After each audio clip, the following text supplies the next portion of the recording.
अस्सलाम वालेकुम students.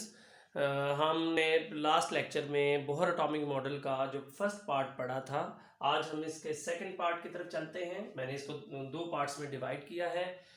Quantized energies. तो चूंकि हाइड्रोजन एटम में एक इलेक्ट्रॉन होता है और इसको ये रिवॉल्व कर रहा होता है, और इसके बारे में हमने लास्ट लेक्चर में पढ़ा था। सेंट्रीपिटल फोर्स एक्ट करती है और इलेक्ट्रॉन, और ये देखें ये न्यूक्लियस है, पॉजिटिव चार्ज के दरमियान इलेक्ट्रोस्टैटिक फोर्स ये एक्ट करती है। यहाँ हम इससे वेलोसिटी वी एन स्केयर, ये देखें M V square over R N, K square over R N square. तो यहाँ से हमने वेलोसिटी निकाली। तो हम बताना चाहते हैं कि टोटल एनर्जी इलेक्ट्रॉन की nth ऑर्बिट में, टोटल एनर्जी जो होती है सम ऑफ काइनेटिक एनर्जी और पोटेंशियल एनर्जी।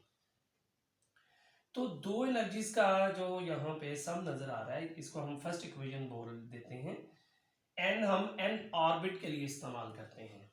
तो काइनेटिक एनर्जी जो है हाफ एम वी स्केयर, तो इसमें वी एन स्केयर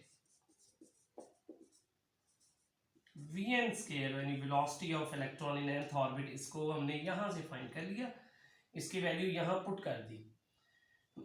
ये वैल्यू पुट करने के बाद हमारे पास काइनेटिक एनर्जी का फॉर्मूला ये आ गया, मैस ये देखें कट गया।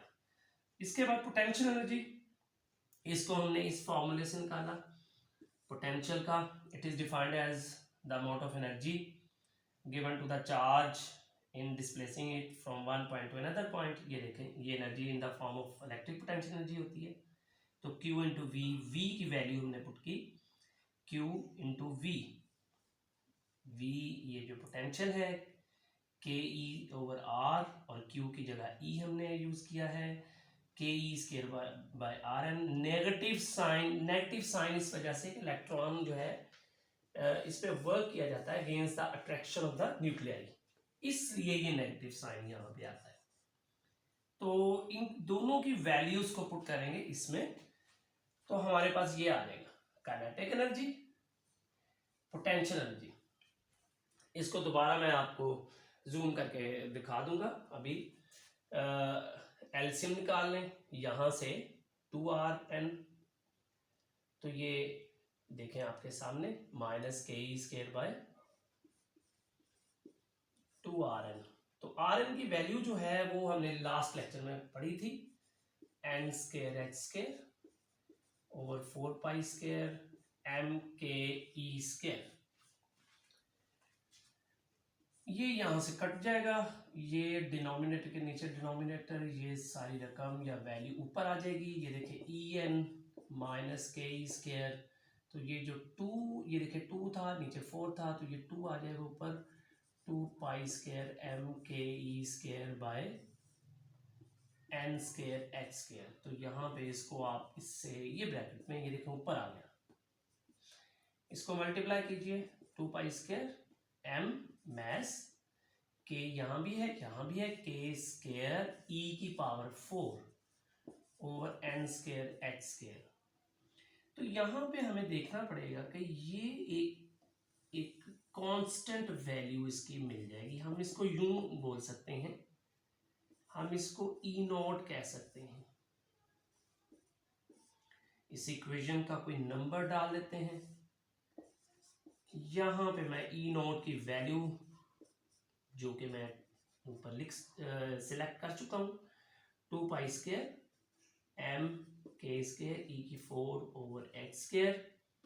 इसकी वैल्यू पुट करके, वैल्यू जब हम पुट करेंगे सबकी, मैस की, इलेक्ट्रॉन का मैस, के की वैल्यू, तो जब हम इसको पुट करेंगे मैस ऑफ इलेक्ट्रॉन है और के की वैल्यू 9 10 पर 9 इसका स्केयर, चार्ज की वैल्यू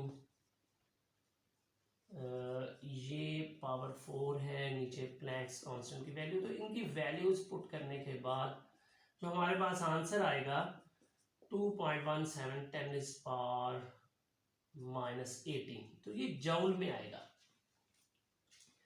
अब इसको हम यहाँ पे सॉल्व कर लेते हैं। जूल में कोई भी चीज जूल में हो, उसको आप इलेक्ट्रॉन वोल्ट में कन्वर्ट करना हो, 1 इलेक्ट्रॉन वोल्ट होता है 1.6 10 इज पावर -19 जूल। जब जूल में दिया हुआ है, इलेक्ट्रॉन वोल्ट में कन्वर्ट करना, तो हम डिवाइड करेंगे इस पे, तो ये 13.6 इलेक्ट्रॉन वोल्ट वैल्यू आएगी। मैं थोड़ा सा रिपीट कर देता हूँ इसको। ये देखें टोटल एनर्जी इलेक्ट्रॉन की nth ऑर्बिट में, इसको अगर आप इसमें देखें काइनेटिक एनर्जी और पोटेंशियल एनर्जी, काइनेटिक एनर्जी मैंने अलग से निकाल ली है, और वेलोसिटी vn स्केयर मैंने यहाँ से लिया है, पोटेंशियल एनर्जी मैंने अलग से निकाल ली है। टोटल मैंने दोनों की वैल्यूज को इक्वेशन फर्स्ट में पुट कर दिया। ये टोटल एनर्जी nth ऑर्बिट में आ चुकी है। आर एन की वैल्यू ये थी, ये मैंने यहाँ से जो लास्ट लेक्चर से सिलेक्ट की थी। तो ये सारी वैल्यूज पुट करने के बाद ये कट गया था, ये ऊपर चला गया, इसको हमने ई नोट कह दिया। तो ये ई नोट जो है ये कांस्टेंट है, यूं इसकी वैल्यू जो आ गई है nth ऑर्बिट में, हम इसको यूं लिख सकते हैं 13.6 ओवर n स्क्वायर।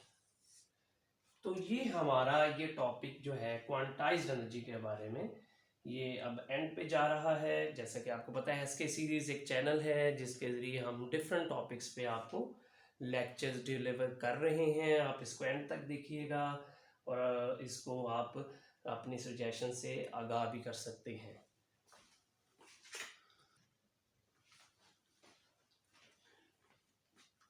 अब हमारे पास फार्मूला आ चुका है। तो ये देखें फॉर फर्स्ट ऑर्बिट के लिए हम n की वैल्यू को 1 पुट कर लेंगे। तो ये देखें 1 E1 माइनस 13.6 इलेक्ट्रॉन वोल्ट, क्योंकि इसका 1 का स्क्वायर 1 ही होता है। फॉर सेकेंड ऑर्बिट n की वैल्यू 2 पुट करेंगे, 13.6 इलेक्ट्रॉन वोल्ट ओवर 2 का स्क्वायर 4 हो जाएगा, तो ये माइनस 3.4 इलेक्ट्रॉन वोल्ट। इसी तरह E3 13.6 माइनस के साथ ओवर 3 का स्क्वायर, जब आप इसको करेंगे तो 1.51 electron volt and so on. इस तरह ये काम आगे चलता जाएगा। और इसको समझने के लिए मैंने एक चार्ट पे इस एनर्जी लेवल डायग्राम बनाई है। आपको मैं अभी इसको थोड़ा सा जूम करके बता देता हूं। ये वर्टिकल लाइन है, ये हॉरिजेंटल लाइंस है, ये इलेक्ट्रॉन्स की ट्रांजिशंस को जाहिर करती हैं। ये देखें 1 13.6, सेकेंड लेवल 3.4, 1.51 माइनस के साथ, ये देखें 3 4 5 6, ये ट्रांजिशन ऑफ इलेक्ट्रॉन्स है। ये देखें ये लाइमन सीरीज, ये इसका डायग्राम जो है एनर्जी लेवल डायग्राम, ये बाल्मर सीरीज है, ये अल्ट्रावायलेट रीजन में होती है, ये विजिबल पोर्शन में होती है। मैं आपको थोड़ा सा जूम करके दिखा देता हूँ। ये देखें इसको, इसमें अगर आप देखें तो ये लेवल डिफरेंट लेवल्स आपको नज़र आ रहे हैं। ये मैं इसको बता रहा हूँ कि इसमें देखें ये पहला है 13.6, फिर 3.4 है, और ये मतलब डिफरेंट जो लेवल्स हैं। वर्टिकल लाइन शो कर रही है एनर्जी को, हॉरिजेंटल लाइंस जो हैं वो उसके N1 N2 N3, और ये जो लाइंस ऊपर से नीचे आती हुई नज़र आ रही हैं ये ट्रांजिशंस को शो कर रही हैं। तो मैं आपको बता रहा था, ये देखें ये एनर्जी लेवल डायग्राम है, ये लाइमन सीरीज, ये ट्रांजिशन ऑफ इलेक्ट्रॉन्स को शो कर रही है। ये देखें ग्राउंड स्टेट में है, ये देखें ये फर्स्ट ऑर्बिट, सेकेंड ऑर्बिट, ये देखें माइनस 1.51। अगर आप इसकी वैल्यू देखें N3 पुट करने के बाद N4 पुट करेंगे तो एनर्जी का ये लेवल आ जाएगा।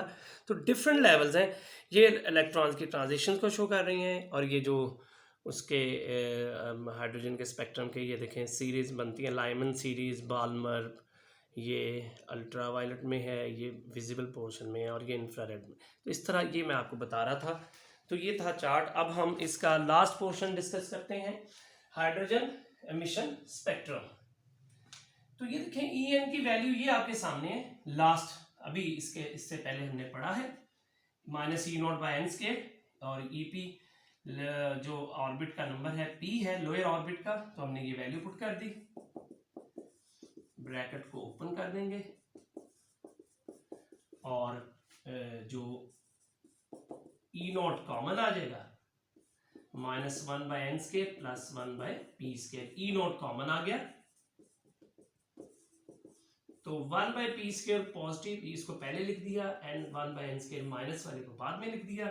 तो अब आपको मैं ये बताऊंगा कि f जो है c होता है f लैम्डा, तो f की जगह हम पुट करेंगे c/λ, यहां से पता करें चल जाएगा आपको। तो ये वैल्यू यहां पुट कर देता हूं, hc/λ, और यहाँ पे ई नॉट है 1/p² माइनस 1/n²। तो ये 1/λ जो है, ये देखें ई नॉट बाय एच सी, इसको हम यूं लिख सकते हैं, ये देखें, और ये है Rydberg constant, 1/λ is equal to R H, Rydberg constant है 1/p² माइनस 1/n²। तो यूं एक वेवलेंथ का इसका एक फार्मूला बन गया। ये था हाइड्रोजन एमिशन स्पेक्ट्रम के बारे में, और ये एक हमारे पास फार्मूला बन गया है वेवलेंथ फाइंड करने का। ये लोअर ऑर्बिट है, ये हायर ऑर्बिट है, इसकी वैल्यूज पुट करके, और रिडबर्ग कांस्टेंट की कीमत जो है 1.0974 इंटू 10⁷ मीटर इनवर्स। तो स्टूडेंट्स, ये था बोहर एटॉमिक मॉडल। इसके हमने 2 पार्ट्स बनाए थे। पहले पार्ट में इसके पोस्टुलेट पढ़े और क्वांटाइज्ड रेडियाई के बारे में बात की। आज हमने इसके क्वांटाइज्ड एनर्जीज के बारे में बात की है और हाइड्रोजन एमिशन स्पेक्ट्रम के बारे में बात की है। तो इसको आप लेक्चर को देखें, इसको स्टडी करें और इसके बारे में अपनी सजेशन से हमें आगाह करें। Thank you.